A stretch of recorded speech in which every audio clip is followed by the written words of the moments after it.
Welcome back. In today's episode, I'm going to focus on helping two bikers try and find the next bikes, look briefly at gear and your thoughts on all the gear all the time or what you should be wearing when riding, and a very, very big planned Euro trip for the summer. And that's where I'll begin. Before I do, thank you so much everyone as always for getting in touch, sharing your thoughts and opinions. The best place to do so is the comments section below. And if you've got a longer story, maybe with some pictures, you can email hi@tuesday@dobbs.com. I'll start off with this big planned Euro trip because I've been suitably inspired by this, that I've done a quick bike search straight afterwards. But let me start off with the plan. This is from Sam. Freddie, I've planned a 2-month road trip for this summer, starting from my home in Essex up to Holyhead, which I believe is in Wales, to catch the ferry over to Ireland. Then the wild Atlantic way will take me down to Rosslare for the ferry to Bilbao.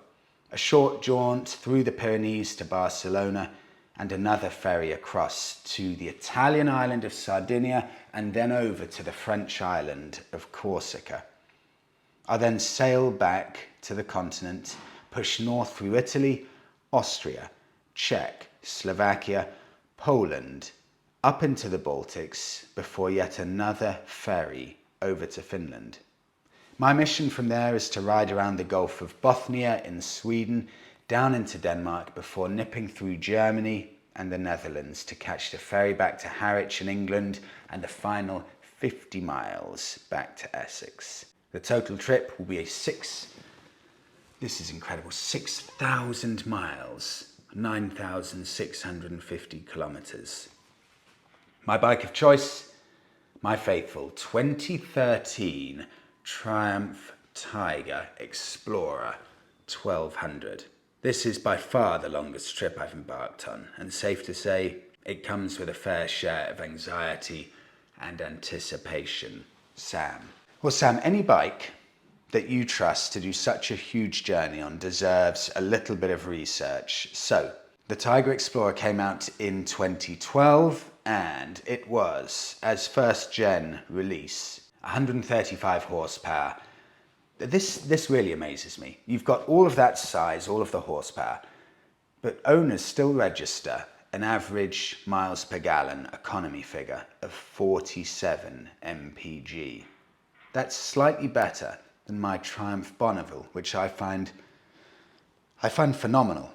I found one here, Facebook Marketplace, and this really is the time to buy these bikes now in the depths of winter. This has been listed 3 months ago. 2012, so the first year Tiger Explorer, for just £5,300. And this has had the same owner for the past 10 years, rides as it should, everything works, comes with all of the panniers. Can you get that bike completely set, ready to go with all of the panniers for under £5,000? And they still look just as smart now as they did when they first came out. Very stripped back, that scaffolding style frame, so everything's exposed. I think it looks really, really purposeful. Big fan of those. Sam, thank you so much. Happy travels. Moving on to protective riding gear. This comes from Mila Aberger. This is in response to Beth from last week, who's getting into biking and is looking to soften her fears of the dangers of biking, looking to buy an air vest with the high-vis protection over the top. So in essence, you wear some biking gear and then you put this air vest over the top. High-vis, everything can be seen, and if you fall off the bike, the air vest will explode and hopefully protect you significantly enough that you won't get into serious trouble. The first thing I want to touch on here is from Mila in Spain, because this, I believe, is a sign of things to come in the future. I think this is going to be the direction we go down with regards to making more and more protective gear mandatory, a legal requirement. From Mila.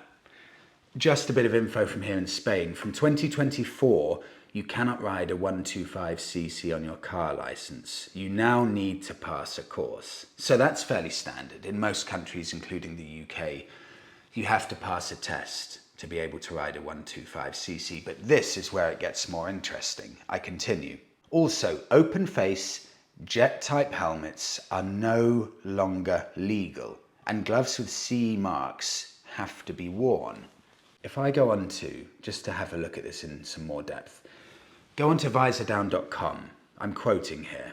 Spain is looking to tighten up its motorcycle regulations as the government proposes a raft of new measures aimed at curbing an increase in motorcycle deaths. The proposals have been published on the Interior Ministry website along with some accident stats, yada yada yada. In essence, what it means: motorcycle deaths in 2014 in Spain, 170 a year.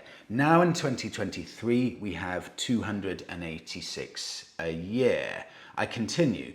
That last point is important because one of the measures the Spanish government is looking to implement is the mandatory use of either full-face helmet or modular flip front lid. It also states that it is to make it compulsory for motorcyclists riding on the road to wear proper approved motorcycle gloves. So not just any gloves in general. For example, my gloves aren't approved. They would have to be CE marked and approved biking gloves. I really can see within the next 5 to 10 years open-faced helmets being a thing of the past, being banned, being outlawed, not being allowed. The legislation's already changing quickly where certain types of open-face helmets aren't allowed, DOT-approved helmets aren't allowed. And I can see us talking in a few years from now saying, do you remember when we were allowed to wear open-faced helmets? Because if Spain's starting it now, I can really quickly see this spreading throughout the EU, throughout Europe. Mila, thank you. I move on. On to Stephen. Hi. With regards to high-vis and exploding vests, not for me, I'm afraid. I happily ride in the summer in just jeans and a t-shirt, and I'd have no issue going helmetless if it were legal. This 1980s pic of me on the MT5 was taken on holiday in Greece, and yes, that was my biking gear for the week. Stephen. Steve and I had a similar experience. Greek island of Falaraki, first lads holiday. I was 17 years old, and for some reason myself and a friend thought it'd be a great idea to get 2 little 50cc scooters. I would never touched a motorbike or a bike of any sort in my life. So we went to a bike rental place, and all the owner said was, ride 5 meters forward and brake to show me that you know how to stop. I managed to do this. My friend really struggled. So weirdly, the owner of this bike rental place threatened to beat up my friend with a stick if he couldn't brake sensibly. So I was there laughing away as my friend didn't know how to brake from 5 miles an hour to a standstill. And after about 5 minutes of being threatened with a stick and screamed at, he finally understood how to do it. We were sent off on our way, no helmets, no protection, having never ridden before. I ended up having a small crash 2 days later, and I had to pay 150 euros in damages, and that was pretty much all of my drinking money gone, so I was devastated by that. But that was the first biking experience. I move on to Ziggy. Freddie is a seasoned rider of over 40 years, an ex-motorcycle instructor, and someone who now works in the motorcycle clothing retail industry. I can say I certainly fall into the all the gear, all the time camp. It makes me cringe when I see riders dressed in shorts and tracksuit pants and trainers, no gloves, etc. I've seen the results of too many accidents when dressed like this, and it is certainly not worth the risk of life-changing injuries or worse. Ziggy. And on to Steve. This is other end of the spectrum. As a Harley rider, I choose not to wear a helmet. I don't have to in Kentucky. I think if you want to wear an air vest or yellow jacket, more power to you. But I think for the price of it, you could buy a lot more safety gear. On to Ron, 80-year-old Canadian rider. 80 years old and still riding. Brilliant. Since 1961. Always had a high vis and full safety gear. Fingers crossed I've never had a serious accident and no time in hospital due to a motorcycle. On to Steph. I commute on my Honda NC750X all year round for work, and I did used to, this is interesting, I used to wear a high vis in winter months. It did not reduce the risk of people pulling out in front of you. Wear one by all means. Nobody will think any different of you, but to be honest, I think they're useless. And finally to Robert. Freddie, after a friend ran off the road at 40 miles an hour and was told by the air ambulance doctor his air vest had probably saved his life, I decided to invest in a Hellite high-vis vest.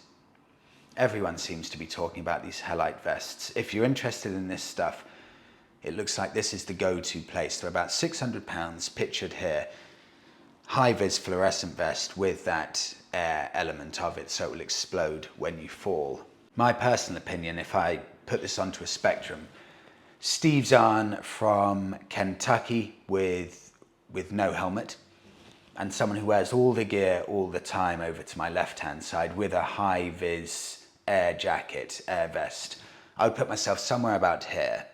I'll happily ride into town in a t-shirt and jeans, but if I'm doing longer rides, I'll go fully geared up. So I'm probably at the more relaxed end of the spectrum. Moving on to buying your dream bike now. Zane last week queried, how do you get the right balance between buying your dream motorbike, going out there and buying the bike you thought was never possible to own, but actually having the money to enjoy it and not being crippled by the monthly finance payment and the stress that those finances are associated with? How do you get the right balance? I had some really good feedback on this, and I'll start with Clarson. Don't buy your dream anything. Owning anything is never as exciting as you think it will be. 2 months after you purchase it, the difference between riding your dream bike and riding your current bike will be mostly unnoticeable, except you'll be worried about where and when you ride it and where you park it. On to Ian. Today I test rode a Triumph Trident and was dead set on buying it, but then I came across the Triumph Bonneville T120 lurking in the corner of the showroom. It was more money than I was prepared to spend, but I had to test ride it just out of curiosity, and I ended up falling in love. I pick it up Monday. Ian, that's the perfect example. Sometimes it is worth spending more. The extra happiness that dream level bike can provide is worth it financially. There is a certain point where it's just worth it. The happiness it brings on a daily basis is worth the extra money that it costs. And a T120, for me, that would definitely be the kind of bike that would tempt me. Now on to Ryan in Los Angeles. Freddie, a few weeks ago I pictured, this is a stunner, 2023 Harley Davidson Lowrider S. It's not only my first Harley Davidson, but it's my first time owning a new bike, full stop. I won't tell you how much I pay monthly, but we all know Harley Davidsons are expensive. Yet I can honestly say I feel no negative emotions about the monthly payment. The bike has already brought me so much enjoyment, and just looking at it in the driveway gives me a rush of endorphins. Yes, it's overpriced, but when you know, you know. Motorcycling is freedom, but I view financing as a sort of freedom as well, as I now have the privilege of owning my dream bike at the age of 30. P.S. If any of your Southern California viewers are interested in buying a mechanically sound 1999 Honda Shadow, I'd love to get in touch with them. Ryan, again, this is where finance has a beauty, because it turns dream level poster type bikes into a reality. Relatively speaking, what 30-year-old could go out and buy a £19,500 bike, which is what this Lowrider S costs in the UK? It's just too far out of reach. People are worried about putting a deposit on a house and having to get a car, and they've got family. You can't spend 19 or 20 grand on a bike unless there's a finance option there that's enticing enough. And the good thing about Harley Davidson, to be fair to them, they have one of the most transparent finance calculators that you can get. It's incredibly easy to use, and it starts to become tempting. Have a listen to this. Okay, I can't afford a £19,500 bike, but can I afford some finance? I put this into the calculator on Harley Davidson. I say my annual mileage is 8,000 miles a year. I say I want to repay the total cost of the bike in its entirety in 3 years' time. And I've got £1,000 deposit. Two options here. One is the Harley PCP, where after the £1,000 deposit, it's 3 years worth of monthly payments at £361. That sounds reasonable, but I have to pay a final balloon payment if I want to keep the bike of £10,270, meaning the total payment is £23,900, and that is £4,600 in interest payments over 4 or 3 years. But if I go to the Harley purchase, the HP option, again, after the £1,000 deposit, I'm paying relatively huge monthly payments of £596 a month. However, I'll own the bike in its entirety outright at the end of the 3-year period, and I won't have any balloon payments at all, and I will only, relatively speaking, be paying £3,100 in interest. So around about £1,000 in interest to get it on the HP option. I think that's decently reasonable. And if I were a slightly higher earner, I can see how that would be extremely tempting. Ryan, congrats on the new bike. For me, it's dream level stuff. I think that's a phenomenally good looking bike. Moving on to Stephanie in Germany now. Getting into biking, how to pick the right bike. My name's Stephanie, I'm 27, and me and my boyfriend Torben, who's 33, live in the north of Germany near Bremen. Torben just bought a beautiful green Royal Enfield Continental GT 650, which he is super excited about. I'm really happy for him. The bike is beautiful. Look, I've never been much of a motorcycle kind of girl myself, but I have fallen in love with classic bikes and the idea to one day ride one myself. As of now, I don't have a license, and I have no experience except for riding a scooter a few years ago. Right now I'm thinking of potentially getting my license, the one that allows me to ride a 125cc bike. First, because I hate the stress of having to pass a test. For the 125cc license, for example, I only need to take some lessons and I don't have to pass a test. And secondly, it's much cheaper. Also, because I don't have any experience, I have no idea if I'm going to stick to riding, and I really don't like the idea of going super fast. I'd love to ride around slowly, just experiencing the journey and the nature.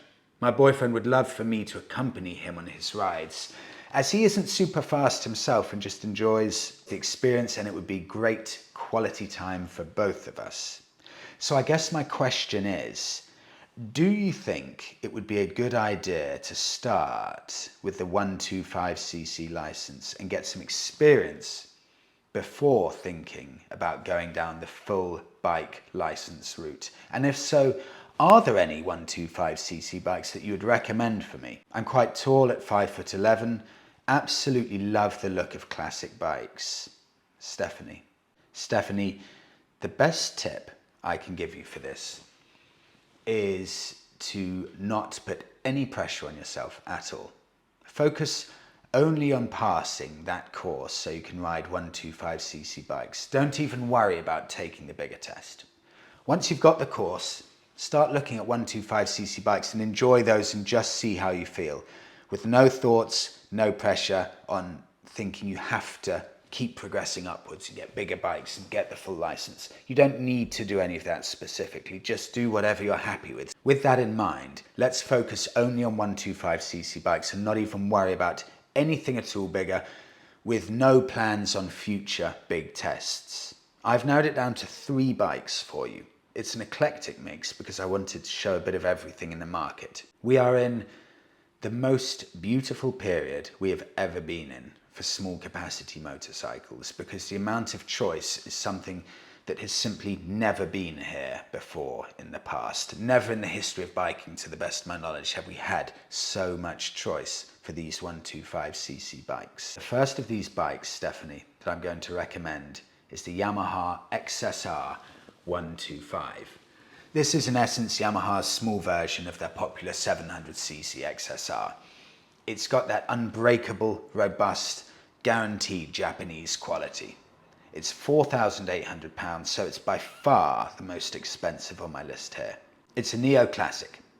So it's a good looking bike, it's a sharp looking bike, but the negative, Stephanie, it's not an out and out classic. It doesn't have those genuine classic lines. It's a soft nod to classic. And I'll move on now to the second in the list, which is the Honda Dax. Now this is something completely different. This is classic 1970s style Honda.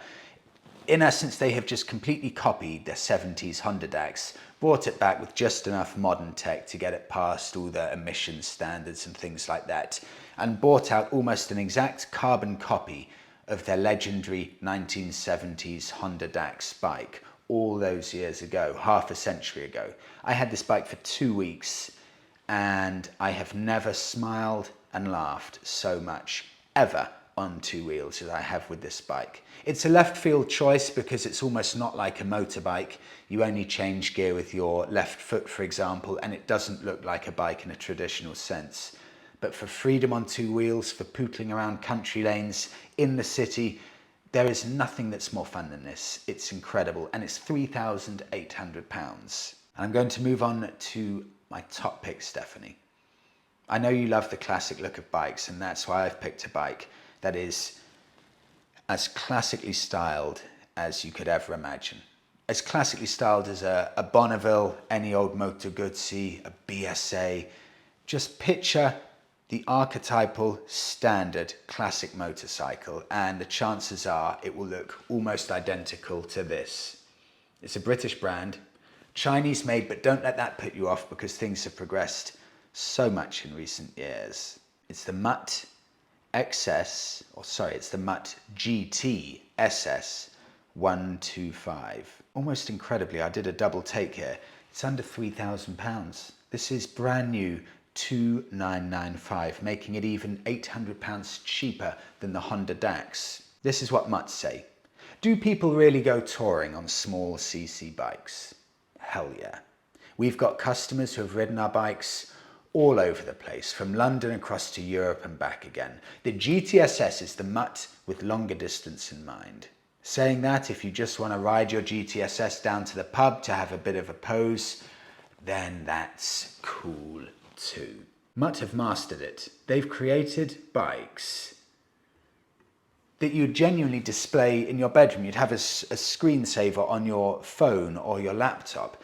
Dream level bikes from a looks point of view that are within the 125 legal requirements and under £3,000. I mean, spoked wheels, chrome headlamp, tiny little chrome rear light, beautiful straight exhaust, following the contour of the engine at the bottom, twin shocks, you name it, it has all of the classic styling cues. And the key, Stephanie, to this is that makes it, for me, potentially really appealing to you, is that Mutt now have a presence in Germany. They have a dealership and a showroom in Berlin, which is around about 4 hours from you. So I would suggest take a road trip down with Torben, go and have a look at Mutt's dealership. Have a look at this GTSS and see what you think about it, because that extra peace of mind with the dealership, knowing you can get parts, servicing, any mechanical and technical know-how on hand in your own country of Germany, will just mean that you've got complete peace of mind with what you're buying.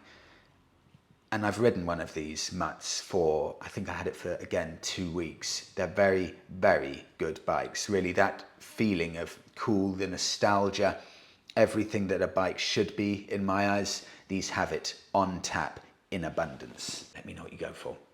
On to the final story of the day, and this ties in with my bike of the week. This is all the way over in Australia, and it's from Kieran.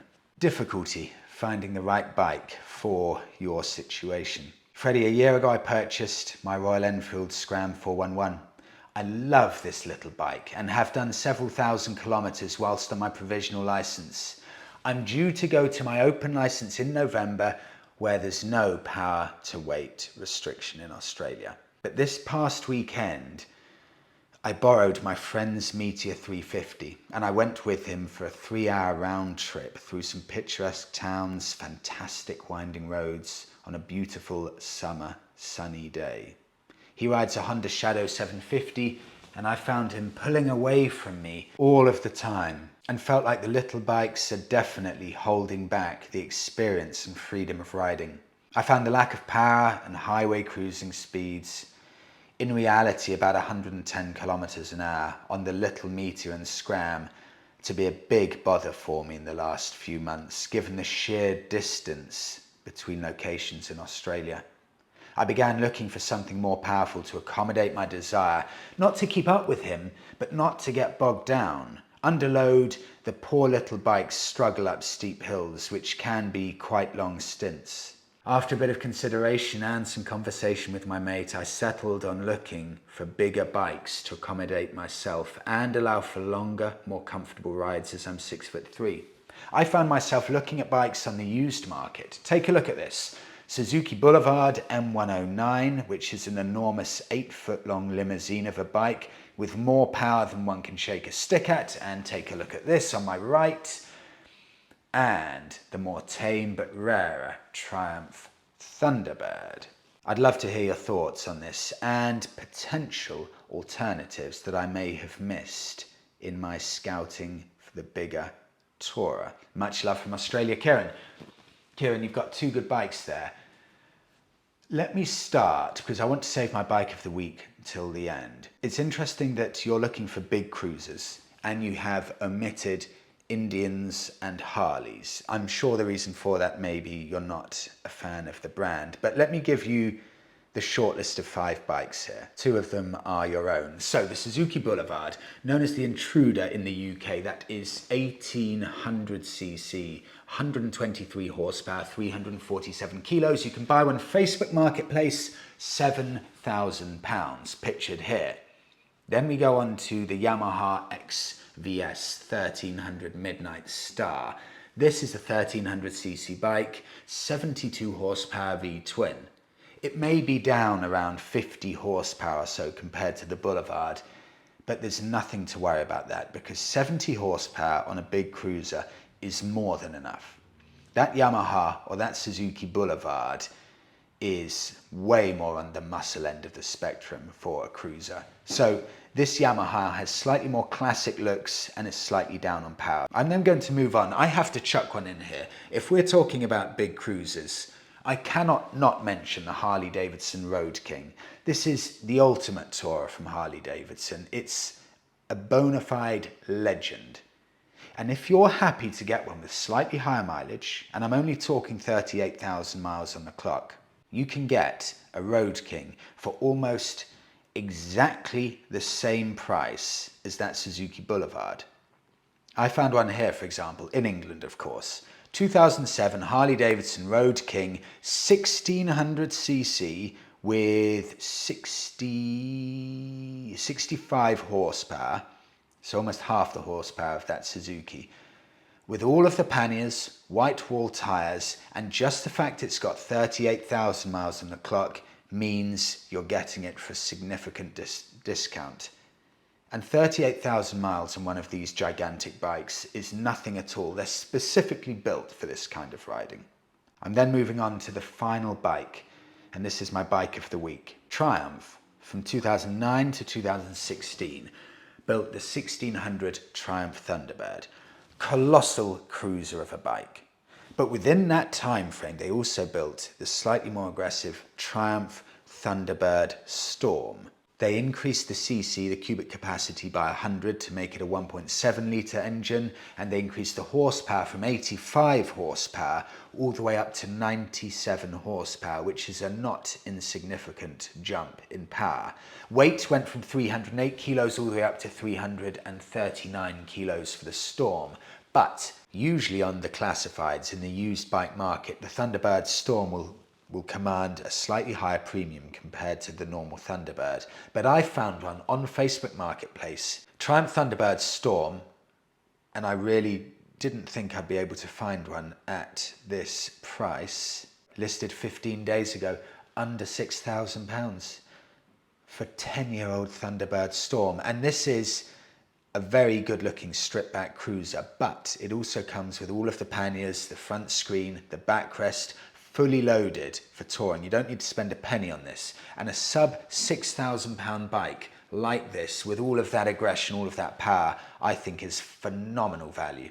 I remember I was in Australia, funnily enough, 9 years ago, and I went into a Triumph dealer, and there was one of these Thunderbird Storms in the dealer, and I was blown away by the presence and the sheer physical size of this bike. This is a bike that suits Australian riding perfectly because you can mile munch all day on this, but you've got that added level of aggression that comes with that Storm variant of the Thunderbird. And I'll wrap it up there. Happy shopping, Kieran, and again, if you do end up buying one of these bikes, let me know your choice. Thank you so much everyone for watching. Have a brilliant week all, and I'll speak to you all in the next one.